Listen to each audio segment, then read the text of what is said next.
मतिमय खरोखर तुमचं कौतुक आहे. असा भारतातला सगळ्यात मोठा पैलवान आपल्या गावामध्ये आणून असे दंगल तुम्ही नियोजन आणि आयोजन केलं.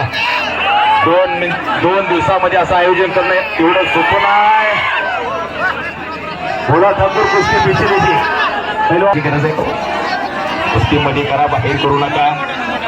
भारतातले सगळ्यात मोठे पैलवान आहे दोन्ही. इकडून नका हो थांबू. त्याच्यावर माझ्यासारख्याने काय बोलावा. ही घरात मुलगा तयार करायचं म्हणजे सोपं नाही. बापाला किती कष्ट करावं लागतं. मला बोला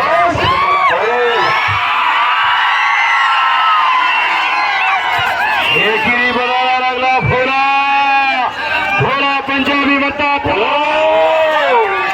शबासा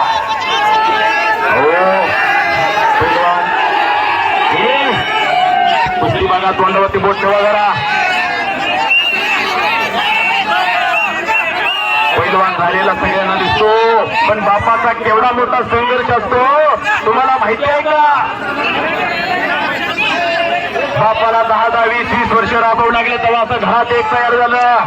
असा गरीबाच्या घरात नाही. लाल मातीमध्ये मन रमत नाही. मला कुस्ती मेहनत होत नाही. त्या अंगावरती शर्ट वरून पडलाय, पण आतून बापाच्या बहिणी फसव पडले. त्या फक्त पैलवानलाच माहित असतं. आपल्या बापाच्या पायाची चप्पल आहे चांगली दिसते, पण खालून किती दिसते हे ते पैलवानाला माहित असतं. मुकी मुकी माया त्याची मुकी घाल मेलं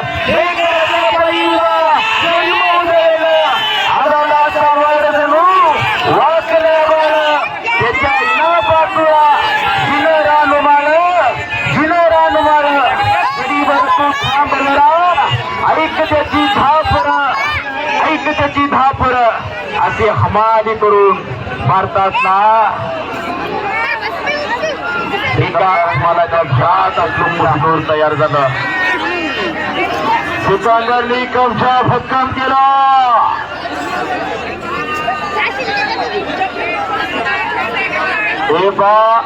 महाराष्ट्र चॅम्पियन ऑगस्टची बेलची गाडी चालली. गाडीकडे सगळे जावा. त्यांचे सर्व पैलवान मंडळी गाडीकडे जावा. शवास पंचाचा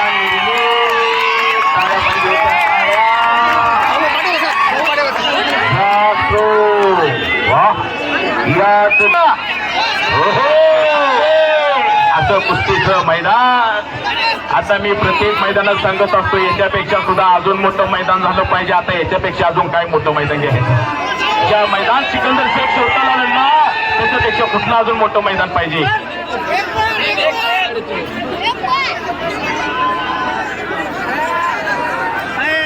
भैया मतीम भैया सदा भैया तुमचं कौतुक आहे. गेल्या 15 दिवसापासून तुम्ही राबताय.